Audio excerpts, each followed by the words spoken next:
Hey, folks, welcome to the George Lynch Hunting Podcast, brought to you by Legendary Gear, the game call company that is legend by design. I tell you, folks, I'm very proud this week. I got a guest who very rarely makes an appearance. In fact, we might be his first appearance on social media, but a good friend of mine from northern Utah. He might call himself a Utard, but he's a good friend of mine I've known for a long time.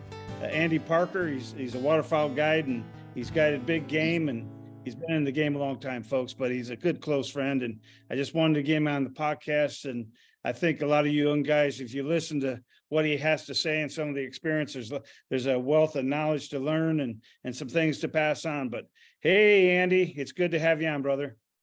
Good to be here, George. I appreciate you inviting me to come along on this ride, man. This will be my first, maybe the last time I do this, but we'll find out how it goes.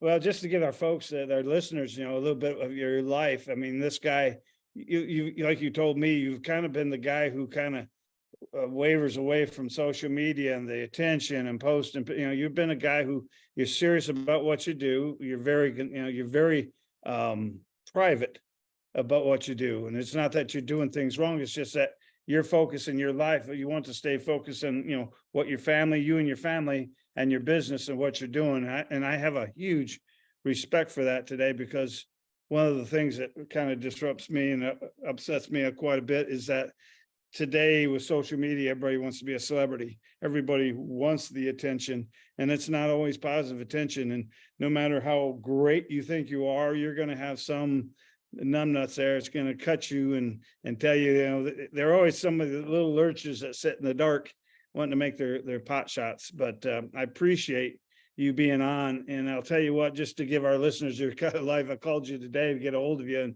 you send me a picture right back. You're out in the marsh, man. You guys are working in the hot sun, and just tell me, what were you guys doing today?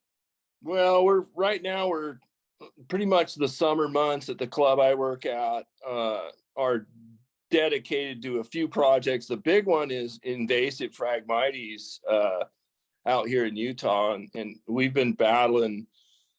Well, I think I've been back to the club. This is my 7th year back. I started in the late 80s, took a hiatus to run my own guide service. And then when that kind of fizzled out for many reasons, we'll get into that maybe in another podcast, but I went back to this very nice club, and I spend the summers out doing basically habitat management. We spray invasive species, we work on dikes, we work on carp management.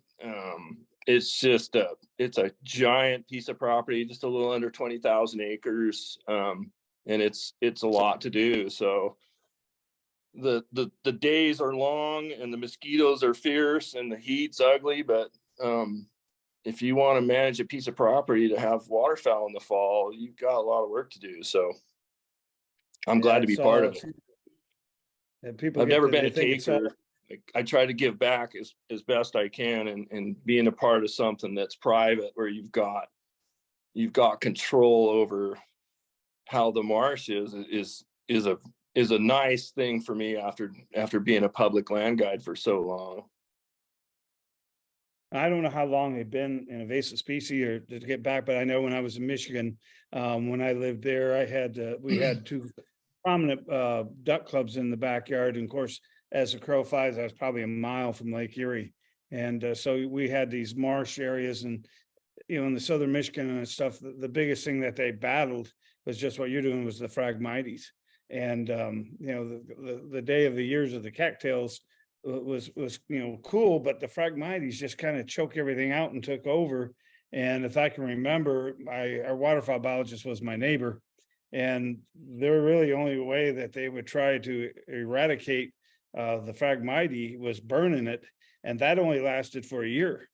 And this stuff it's not the answer. The spray, the burn, but the process is, we've got a totally different solution at our club, and I think it speaks for itself. And awesome. Once it gets to a certain point where you have to spray it so much and burn it, you've basically killed all your native species too. And then the first thing that comes back is that frag, and you got to get out there in the summer months when it's hot and ugly, and you got to spot spray that stuff. So you're killing the young plants that are coming over, the stuff that's rhizomally, that's under the water that you can't get with the spray. You got to get after that. And then once you get your native species reestablished, then basically what we do is we just walk miles and miles through the muck with backpacks with, they're about 40 pounds, 3 gallons of chemical, and you just walk and you spray every blade of that crap every year. And it takes us all summer to do 20,000 acres. It's a hell of a project, but the results speak for themselves. I mean, we've got native species and habitat that looks like it did back, in the 1800s. Even though this was the duck hunting clubs and stuff, the deer population, and this is, what deer population we had there when we hunted, because of the Phragmites was so vast, that when you hunted, it was truly, dude, it was like you were hunting deer in Vietnam. Those deer had trails instead of woods, trails that went through the Phragmites, and it's bedding area. It is, and it reminds you that you thought you were in South Vietnam hunting deer. But anyway, Andy, I met you years ago, and I got to put a plug in for Ray Brand. Ray, he'll be so happy. This will make his day. In fact, he'll probably go out and kick his heels if he can do He it. might.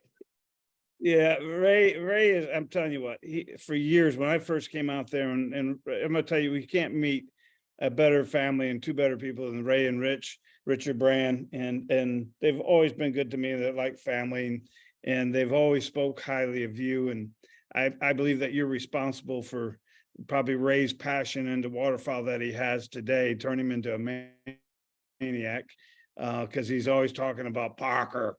He goes, "Hey, Lynch, you got to get a hold of Parker. You got to do a podcast with Parker. That'd be a good one, Lynch." And he always said, "Hey, I've hunted with Lynch, I hunted with Loeffler, Hawthorne, but Andy Parker, man, he can put those birds down." He'd always get into it. He wanted me to tell you something about you still have the crappiest decoys. I don't know what that was. Yeah. But Every guide out there makes fun of me. They all give me their old crappy decoys that are barely floating, because I just it doesn't matter.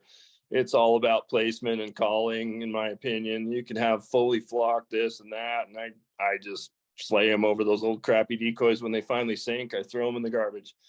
So. Yeah, well, you know what? There's a lot to be said about that. In fact, we were talking not too long ago. Earlier on, he was hyped up about a certain brand of decoys and this and that, and then it came down when we were talking about you, and I think he started visualizing and started reminiscing about hunting with Parker. That what he watched you do. Maybe decoys ain't quite as important as I thought they were. It's about knowing what you're doing and being in the right place at the right time. And I totally agree with that. But I will remember, I think what I was thoroughly impressed with when I first met you. I knew you were a waterfowler, but me being a waterfowler and a big guide hunter, I love hunting whitetails. I love hunting big game.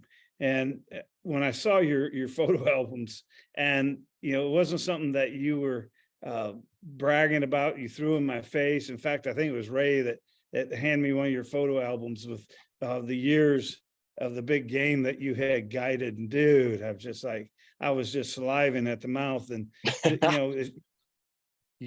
what's cool about you, dude, is, and I think it's why I connect so well with you, is that you love the waterfowl, but I can't just call you a waterfowl guide. I mean, you're tremendous at it. I think if Andy was to guide gophers or to sit there and whatever he was guiding, you're going to be the best you can be at whatever you're guiding, and you take serious of whatever you're doing. And your thought was always about doing your homework. Excuse me. It wasn't always about relying on tech and the gimmicks. You were always about doing the hard work and doing your homework. And yeah, man, I'm going to agree with that, because as a anybody that's been in the outfitting business before, you've got a couple of paths when you start out. I started when I was 18 with an elk hunt, and I just loved it. I just knew this is what I wanted to be. But you have got to get into everything if you want to make this a lifestyle. You got to be a good fishing guide because hunting season's only so long.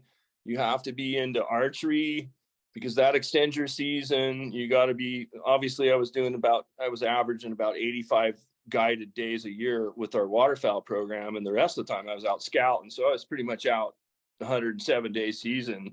I was out all of it. And then, I'd roll into my steelhead season, and then boom, boom, boom, back into turkeys, and right there again, back to summer fishing. And then you just can't make it.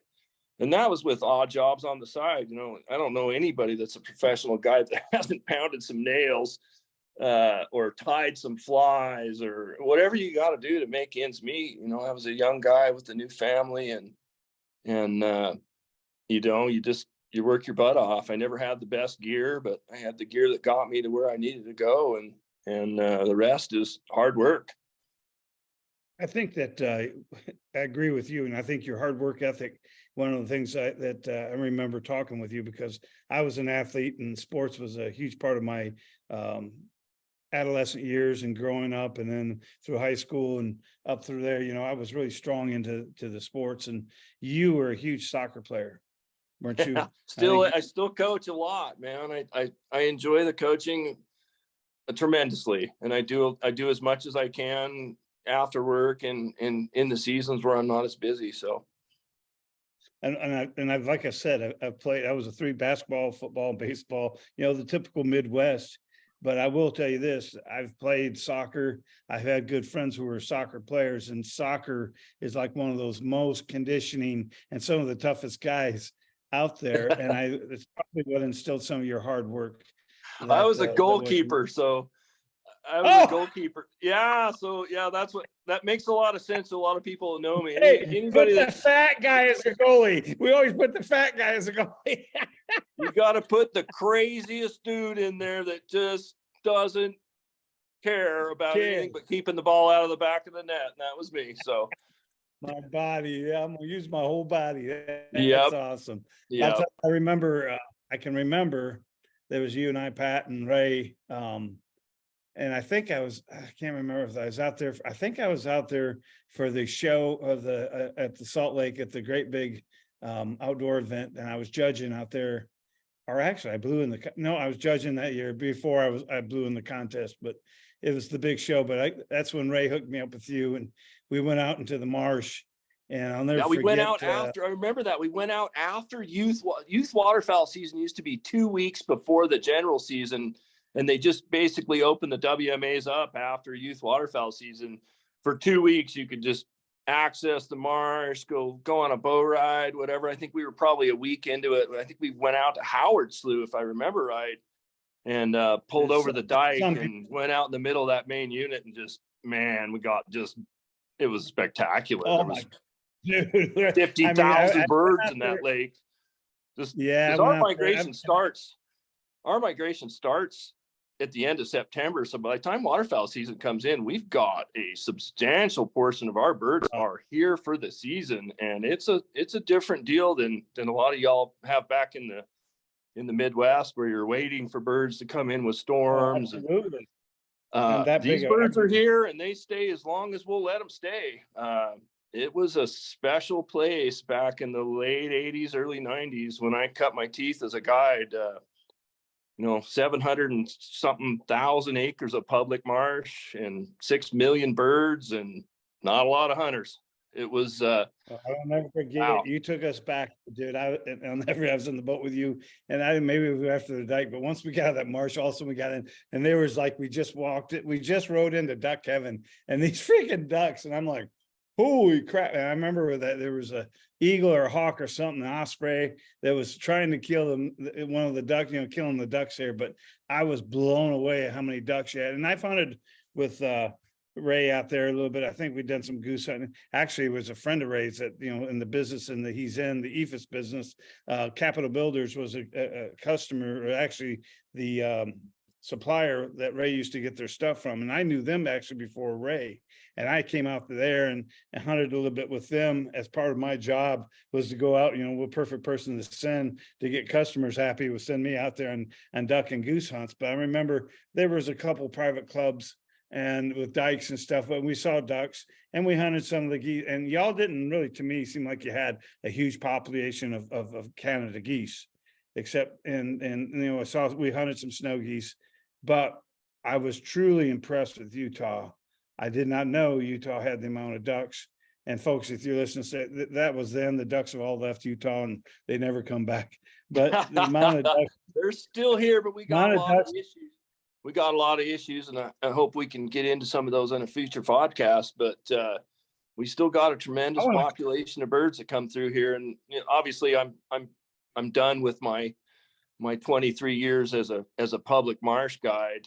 I'm now on private property, but the private property that we have just holds just obscene numbers of birds, and it's a wonderful place to kind of enjoy the twilight of my duck hunting guiding career. It's a magical place, and I'm happy to be a part of it. So can't imagine. Well, I mean, the hours that have been spent in the blind with you, with strangers and people that, out there trying to get ducks. But I want to make an introduction to our listeners real quick, folks, that Andy and I have talked, and there's some issues that has come up, like everywhere else where you're at, there's always something going on, and we face it no matter where we're at. But one thing that you got to respect with Andy, and I respect because I look at it as myself, if you noticed earlier who talked about, he's not a taker. He gives so much of himself into what we do. When you're guiding, dude, yeah, we're making a living, but we're out there for other people's success, not for our own. And there's some issues that's come up that you and I have talked about, and we're not going to discuss it today. But I just wanted the folks to know that it's something it's a thing that you're working on, that you're dedicating a lot of your life to, not to better for duck, to make something better for the waterfowl hunters in Utah. And I respect that. And we'll bring that up and hopefully in future podcasts. But I just wanted the people to know that, we're not going to get into it now. There's just, you're laying down the foundation, what we talked about, you're doing your homework, you're putting we learned this years ago when I was in manufacturing. We had some of the best consultants that I worked with.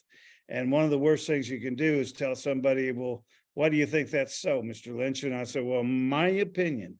And he'd always say, let me tell you, opinions like everybody's got one. You're damn right there, man. And people have different. Go ahead. Where's your data? You got to collect your data. Present your data and present the facts, and you'll get people's attention. And I agree with that. Basically, and that's what you're doing now. Respect that, my friend. And we'll bring that up in future podcast. Hopefully we'll get to discuss that. And truly, folks, I can see where it's definitely a detriment. What's hurting our industry, it's hurting, and I don't like calling it a sport, it's hurting a way of life. It's hurting what we love to do, and not for just Andy's sake, it's for the future generations of those who are coming up who want to do what he did for all the years of his life. And they should be allowed, and they should be allowed to have that opportunity like you did, like I have. They should be allowed. And I think if we don't start thinking about the future of this resource and how we're managing, how we're dealing with hunter recruitment and hunter retention, we're going to lose the sport. I'm telling you, man. My kid, prime example, dad, pro guide. Every time we go out, he's just not passionate about it. He will go with me a couple of times a year, and I just adore every minute that we get to spend in the woods. He loves to hunt turkeys. He likes to go duck hunting with me about 3 or 4 times a year, but it's on his dime. Like, I want to go at 10 o'clock, Dad, and I don't want to walk very far. And we always get some birds, and he's one of these kids that when we get 4 or 5 ducks and he feels like he's, what he says, feeding my family, we go. He's like, that's enough, Dad. And I just pack it up and go home. It's kind of a cool way that he looks at this, but he's never going to be passionate about this. Never in the world is he's never going to go to a DU banquet. He's never going to go to a Delta function. He's never going to be involved in management. He's just going to be a part-time participant. And once we lose those people that are passionate about the sport and maintaining it for future generations, it's we're going to lose it. You know, Andy, I'm glad you brought that up, because that's actually a pet peeve of mine. It's one of the things that people don't realize, and we focus. You watch the young guys, and I think that I've watched, because I'm one of the few guys, maybe the only guy, who's judged the World Goose and World Duck, and I did it in the same year. But all these calling contests that have people call me that, hey, will you come judge? I've watched, and through the years, the participation gone, especially since social media has come aboard. It's gone, it's dropped right off, and it's almost got to even money. These kids today, that isn't, the top callers are going to come for the money, because they're almost guaranteed they're going to get in that. But I've seen good contests that in the years past had 45 or 40 or 50 in participants, that some of the guys who were duck callers would jump into the goose calling, because there wasn't enough participants to make 10 callers, Wow. and it's dropped off. But what I'm saying is that the social media and the calling thing, the calling contest, these guys got so hipped up, and they got so critical that, anybody who posted an online contest, the negativity of cutting somebody, instead of, we become a society that is easy to cut down and have negative words, and not be positive, and cut people. And I think what it's doing is deterring kids, because nobody wants to go. I mean, some kid isn't going to go on there and have, when I was tough and I wanted to learn to get better in sports, it was an adult, somebody who was seasoned, who would chew and make me better, and I would respect that. But I wasn't going to take or somebody ridicule me who was one of my peers. And that's the thing that's happened on social media so much. So you and I have so much to compete with the younger generation, trying to get them involved. I think they're better off if we kept them off social media and just enjoy life as it is. But, it is what it is. But Yeah. I think, I've seen that in the calling industry, that I think the social media has actually been a deterrent. If, the guys who are in it, and the guys who have been hardcore in it, who've been in it a while, even the guys who were considered the younger guys, they're kind of getting to be the medium old guys in it now, because there's no really young blood coming in behind them. And so they're kind of, they run the social medias, and they're still enjoying it, but they don't understand that the world that they're living in is that big. And it's so easy to criticize somebody when you're sitting behind a computer and there's no ramifications. I mean, just some of the stuff that I've been through with social media is, it's disheartening. But these people, they're just so openly critical about whatever you got to say or whatever idea you have, would never in a million years stand 6 inches from me and have those same words. It's just, it's chicken shit. It's amazing when that ass whooping would change your view and attitude. And that's what you and I mean, back in the day, if you had a problem or something and you pointed or you called somebody out, there wasn't social media. It's pretty much you called somebody out in public, and they're going to answer that call. The keyboard cowboys, I want to say it's been detrimental, and I've seen it hurting, especially in the calling industry. So what Diane and I have really been focusing a lot with Legendary Gear is that, and we've watched it. She's, marketing is her background. She worked in New York City. She worked for Time Inc., for TV Guide, Sports Illustrated. She did TV commercials, Sports Illustrated, direct response. So what I'm trying, when we go out there and when I'm putting stuff on YouTube, she's actually to see what is getting the most attention, what's getting the most response. And it isn't stuff that is actually gibberish stuff, or which some of the stuff the kids post today. I'm just sitting there going, I cannot believe people are listening to this. I can't believe, you and I talked about this earlier, and I'm not trying to get off subject, but I watched some of the hunting footage, and guys, I'm not trying to cut you nuts, but there's always, I believe in life. And when you're talking, when you get older in life, there was a skilled trade. So you always started out in an internship, and an internship means that you had to work so many years on the job, and then you had to be tested before you could ever be licensed as a journeyman. And when I look at Andy Parker's and the George Lynch's and guys like that, we are journeymen who spent years of internship to get where we're at today. It's something that can't be bought. It can't be something that Experience, we can dude. sell. Experience, and it's something you cannot buy. You can watch YouTube as much as you want, and you can gain some knowledge, a little bit of something, but I'm telling you, nothing replaces actual in the field, actual birds in your face, that actual big buck in front of you, knowing the feeling with a weapon in your hand, and one of the animals of a lifetime is out there and just, feet awake, and you swear you can hear your heart beating, and being able to control those emotions. And I get, it's something that sports kind of helped me, but you can't teach that. It has to come with experience. And when I'm doing but the point I was trying to get, the educational things, kids do want to be trained. They do want to learn. They do want to have someone that can teach them. And even in some of the past podcasts I'll talk about, and I'm doing calling instructions. The calling instructions are done well. I've had people from Arizona to California, and it's so cool to come, hey, my kid is watching your videos every night. And I keep trying to tell them, judge yourself at your own pace. Don't compare yourself at someone else's level. Always try to better yourself each day, but compare yourself for yourself. Set your own goals, not someone else's goals. And it's done well. But what I still try to instill, I said, you know what, I can tell you how this works. I can tell you about what parts of the anatomy makes it works.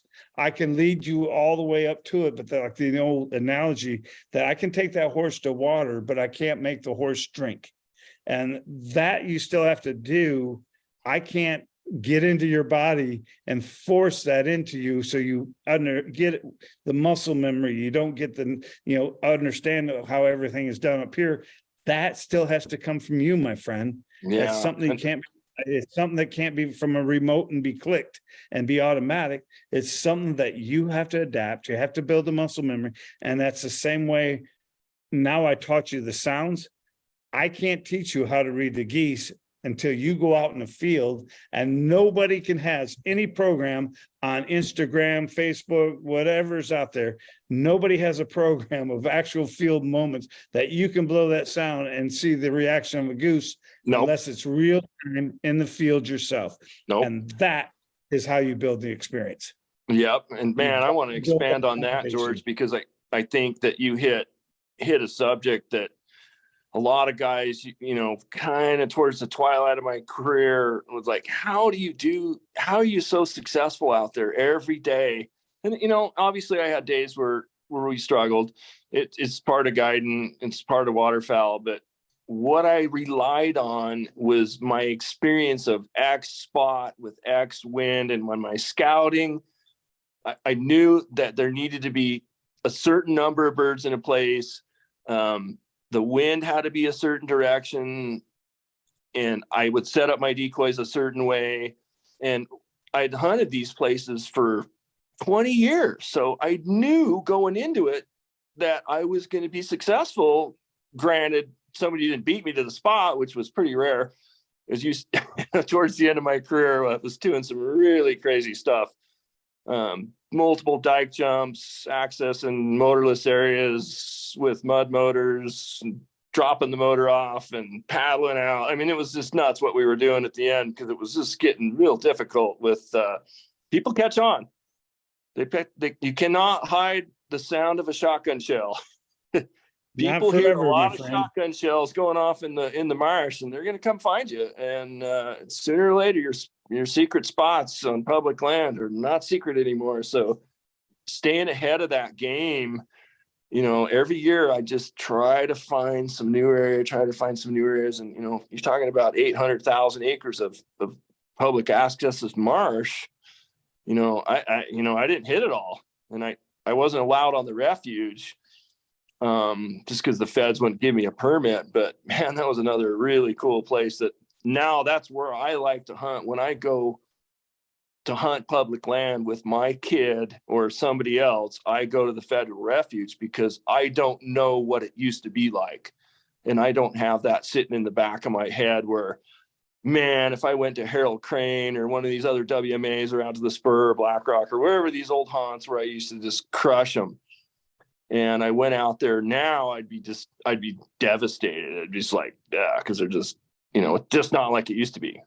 But the refuge is a new thing for me, because I haven't hunted it. So it's like, the experience of, hey, I think I need to go here. There's some birds in here and I think they're coming from this rest and I need to set up my decoys. And I found a couple little spots that I hit with my canoe and my kid, and we do all right, man. It doesn't suck. Plus the time you spent together. I mean, that's freaking awesome. Yeah, You know? it's cool to be involved with something that's the exploration is what kind of fueled me as a guide. And that's why I did so much in so many different states. And what turns me on about this move that I'm going to make to Florida here in a few years is just that virgin, like I don't know anything about it. I've been down there for 20 years, but for little week blocks. And when I get down in there, I'm going to be like a kid in a candy store. I never heard it. Whoa. Florida. I haven't heard this speak. You need to tell me more about Florida here. This is something new to me. Well, I've been kicking this around. I've just kind of, I'm not burned out on the West, but I've just kind of been there, done that. I've been involved with the heyday of mule deer, the elk when they were just huge and big in all of our units, the moose hunting, which I cut my teeth on, that was kind of my go-to thing. That I did a lot of governor's tags and a lot of the, big tags that were out. I got the phone call to do those because I was a really good Shiras moose guide. And I just kind of, you know what I mean? I need that next piece of exploration. We started going down to Alabama 25 years ago and hitting that Florida Panhandle, and I just absolutely fell in love with that place. Just for ducks, for waterfowl, for ducks, is that what fishing, dude? I'm a fishing freak, man. Yeah, I'm a fly fishing, saltwater fly fishing nut, and I can't wait to get down there and just dissect that place. I go down there for these 10-day blocks, and I used to spend 5 weeks down in Alabama every year, doing some trips and tying some flies for some outfitters and just kind of immersing myself in that Southern culture. That is just such a neat transition from Western beliefs, and it's intoxicating. I can't wait to get down there. But we're about probably 4 or 5 years out, I think. My kid's a junior in high school, he'll be a senior this year, and we kind of want to be around to get him settled in his direction. My daughter's getting married in a month, my oldest, and so I'm kind of looking forward to that next piece of my life where I can start something new and not be, you know what I'm saying? It's hard to describe when you've done something so much, 85 days a year as a guide for waterfowl. I mean, I did over 2,200 trips on public land, and I'm still doing a lot. So I'm closing in on 3,000 guided days of waterfowl, and it's kind of hard to keep the passion burning. Well, absolutely, it's still wonderful, but it's that old cliche, been there, done that. And I get that. And at the time of your life, like with me, and I'm just going to be honest, dude, when you start getting older and you start pushing the 6.0, I'm not far away. Well, you start looking, it's like, you know what? I'm at 3/4 tank of my gas. My gas tank's at 3/4 full already. And so that last quarter of a tank of my gas, what do I want to do? What is it that's very important? And I get what you're saying. I tremendous to get it, my brother. I tell you, need that exploration. I just have to have that exploration, that new thing. And I'm going to go out on a limb and just say that what the Division of Wildlife Resources did for the state of Utah with their turkey introduction and National Wild Turkey Federation, all the work those folks did to give us turkeys saved my life, because I became a diehard, passionate turkey hunter and still am, still guide almost every day of the season. And it saved me. It was something new that I didn't know anything about it. And now I feel like I'm a seasoned turkey hunter.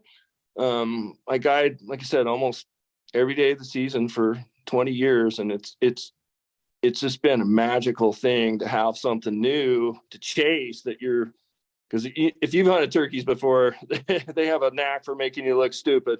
Richard and Ray and I, we went to where you were managing a club, and we shot some skeet, shot some trap. I don't know if you remember that day. Yep. In fact, there was a couple honkers that flew by, and Ray Brown was like, "Hey, Lynch, you think you can call those in?" And I freaking turned those birds. I said, "What the? Give me, dude, are you serious?" I turned around and brought those birds back. But you and I got hit it off because I was sitting there because turkeys, I freaking love turkeys. Oh, And what man. turkeys was it you had out there? Was it Gould? Not Goulds, forget Goulds, but it was a breed. Was it Rios and Merriam's mixed that you had out there? They consider them hybrids out here. We do have some mountain birds that I would say are more Merriam's, and we do have some valley birds that I would say are more Rios, but I think NWTF considers these birds hybrids, but they're vocal. They use elevation and just everybody that I take out here. We take a lot of very seasoned turkey hunters at this ranch that I work at now, and guys from Midwest, big turkey hunters, and they love these mountain turkeys out here. They're super vocal, but they are a handful. They use the terrain very well. And you got to call really loud, and I like calling really loud. So you're like me, dude. I like to hear myself call. I would love to shoot a mature mule deer, but that was one of the things I want to go out with Parker. I want him and I to go up where we've shared, but I want to kill a mountain gobbler, one of those mountain turkeys out there, get that son of a gun mountain life mounted. And because that's a memory of lifetime. I'm telling you, dude, we will do it, the good Lord willing, and be able to keep me going and everything. But that was what I remember out there at that time when we were shooting trap, and you were telling me about the turkeys. I said, I knew in my head, that's what I'm going to come out here. When I hunt with Parker, that's when I'm going to come out and kill. The introduction of the birds, they just thrived out here. They're basically in this valley I live in. They're almost in every canyon. I've not found them in a couple of different canyons, but they're basically 360 degrees. I got birds that I can see from my house that I hunt regular. In fact, my kid got his bird 5 blocks from my house up on the national forest. We accessed. I was on a hike late in the season, and I was just up, and I knew my kid had a tag, and I blew a crow call a few times. I got a bird to gobble, and it was noon, and I jumped in the truck and I ran down there and got him, and we ran back up there with our hunting gear on, and a couple hours later we yelped up this bird, and he shot it at 10 yards, and it was a neat one to be that close to the house. Isn't that awesome? It is. Something about a turkey. The only thing I'll say, the elk hunting to me, I haven't yet. I got to hunt with Ray there that one time, and that was turkey hunting on steroids. And of course, with me, I like anything that I could call, but turkey is up there. And I shot mine this year with I have my stepdad's 410. It's a Remington 1148. It's a collector's. I have the 410 and the 28 gauge in the skeet model, mint condition. But I said, you know what? I want to kill a turkey with a 410 this year. Kyle Jones, my good friend with Apex, sent me and the Apex is wicked. He sent me some number 9 shot in the Apex at the 410. We were so busy traveling that before we were up in Saskatchewan, had to speak, but we had a show. I did find one for my wife, and she killed him. Like I said, he was 29 pounds. And then when we got back, I got a chance I located a bird and went out with my, and I went out with that old 410 and that Apex load and worked him in, let him come all the way into the decoys till, you probably could have shot him with a slingshot, but I shot him with a 410, and it was so cool. And it's just, I don't know how to explain it. I don't want a bigger gun to shoot him further. I want to get him as close, whatever it takes to get him in closer. And usually that just takes hard work and learning to sound like one, and learning to know their habits and how they like things. And, that's what it takes. It isn't long sits, man. You got to be a patient man to be a turkey hunter. Yeah, and decoys and this and that does it. Even if you can buy the best calls, I'll say the calls don't guarantee because that takes work, and that takes work and practice and everything else. But decoys don't guarantee. And that's why I said the quality of the decoys and everything like that. To me, what in the years that I've experienced, it was the head positionings that's told more about than the carving of a decoy. Because we sell so many today that's shelf appeal. But when you look and geese are flaring from a quarter mile away, dude, they don't know whether it's flocked or whether it's about the head position that's telling everybody. Their eyes are on the side of their head, man. They can't see that far. I'm going to argue with everybody. Come on, man. I shot so many late season geese this year. I'm not going to throw any numbers out there, but I still hunt over my flambeau shells. I mean, they got to be like $29.99 for a dozen. And those things just slay the geese. I set them out on the ice, and it's a riot. Ray gave me a bunch of his old hardcore decoys that he was getting rid of, and I finally had some like flock decoys in my set, and he was like, "Yo, that's the reason you're killing all those geese." I was laughing, dude. I had 4 of them out. Give me a break. Well, brother, you and I are so much alike. We need to check our hereditary. But I appreciate your time, and we're going to have some more podcasts here coming up to discuss a lot more. And I want to hear more about your big game hunts and stuff. Then we're going to get into the things that we talked about earlier that's so passionate on your heart. And I agree with you, because there's what you're in line with is so much passion that I see in other things that need to be addressed and handled. You know what, dude? Here's an old saying that and I believe this in today's life. I believe whether it's government or anything else, evil only prevails when good men do nothing. And that's kind of been I agree. That's kind of been a philosophy that I've lived by my whole life. Whether I'm right or wrong, I try to do what the good book says and what the good Lord says, and I have a conscience. I can't rape and take from something that has given me a living my whole life. You know, it's about what we give back. And I appreciate your time. You said a mouthful. You're right, George. This next podcast or whatever, when we do this, you know, I just want people to know that this is the anniversary of the 20-year battle that we faced out here in the West about how to manage public land and access for the betterment of the sport and for everybody. And we'll get into the nuts and bolts of this fight, the 20 years that I've been involved with it, where we started, where we got to, and where we're at now are byproducts of the management decisions and the decisions that the participating members of our sport have done. That's what's made us where we're at now. And right now it's really in trouble. We got a lot of problems out here in the West, and we need to address them, or we're going to lose this waterfowl program. It's going downhill big time. And we got to stop it from getting any further downhill. So I'd love to get into that with you, George, at some point, but we got a lot of work to do before we get there. And we're going to get there. And for you young guys out there listening, this is, and Andy I'm sure will agree with me, that sometimes the right decision isn't always the most popular decision. Oh, amen to that. And you learn that, but go ahead.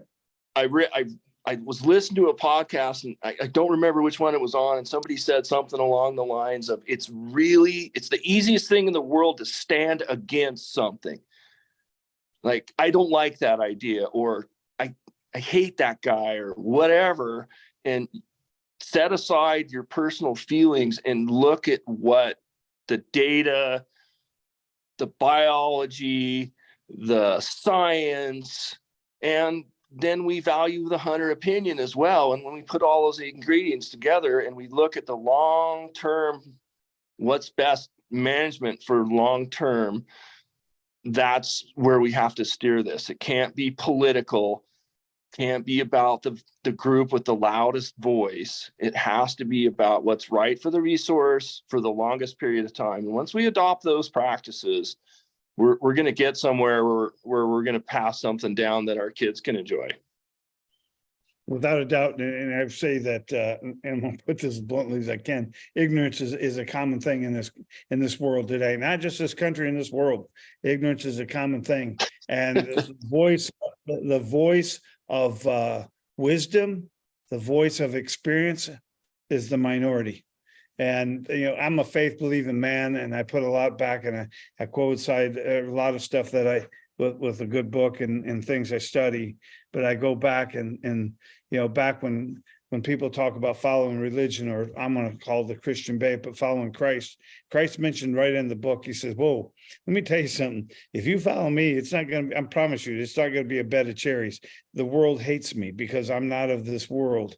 And, if you follow me, you'll have to bear the cross. But, it's not about being popular. It's about being right.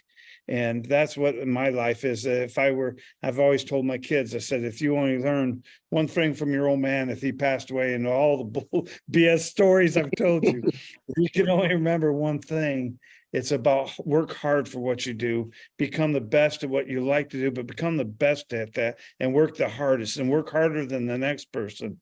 And always remember to be cream in life. And my kids would say, Dad, what do you mean be cream? I said, cream, let me tell you something. This world will knock you down. And the people love to see, if you're on top, they definitely like to see you knocked down. And, with cream, you can stir it up, you can knock it down. But what's cream always do?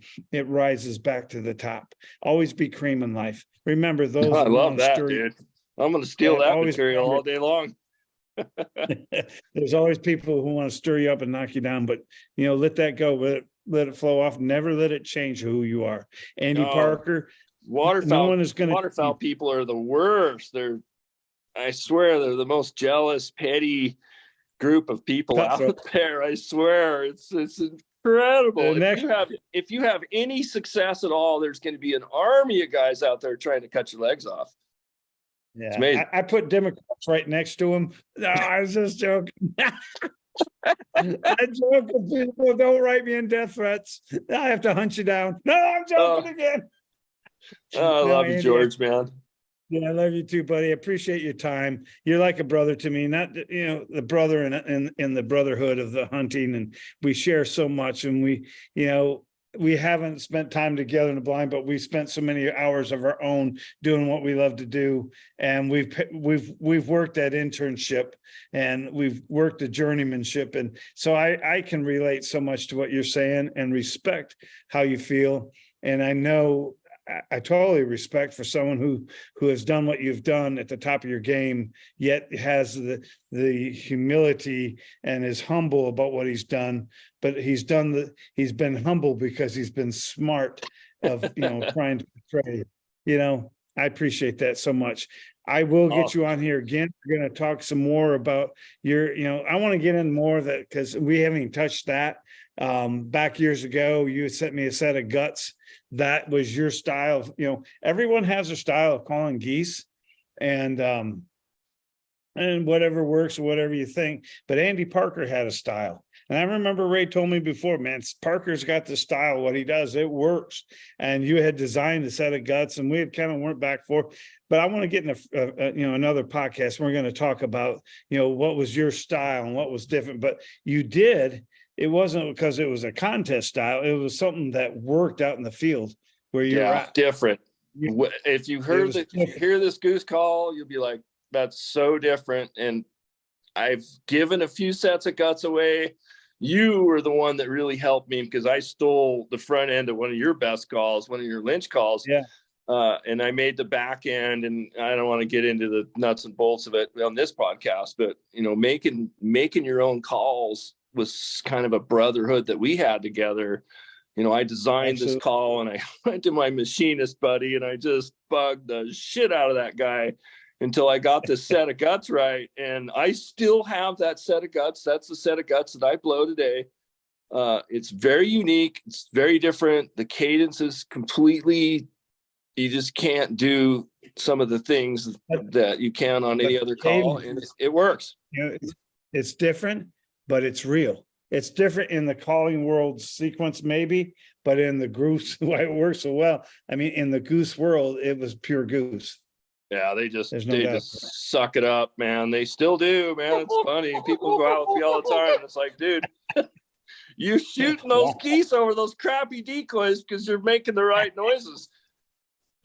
You're talking. That's right. Yeah. You're talking music, brother. I should Well, I appreciate I should send a picture of my set out. I guarantee the decoy guys would just freaking roll over Will in their you graves. please? Like, really? You cannot be shooting geese over those. Yep. Dude, I want you to send me a picture. We're going to put that on the podcast logo for this podcast. And I because think I have dude, some from last season on the ice. I Oh, want to Lord. see it. I want to see it. And I'll tell you guys, I'm just telling you, you know me, I'm a straightforward speaker. And I hang around good people, people who I would spend time with. Those are people close to my life. And Ray Brand introduced me to this man, and Ray is like family to me. Him and his dad Richard and stuff, and Andy Parker, you're right up there with him. And I can't wait to do I another appreciate it. podcast. Well, Folks, I was never on anybody's pro staff. I'm just going to throw that out there. I was never a pro staff guy. But I was on yours because of what you did for me, like helped me understand the calling. And it was a pleasure to have my calls or your calls on my lanyard. So, hey, kudos to you, bro. You know what, bro? You make some great calls, bro.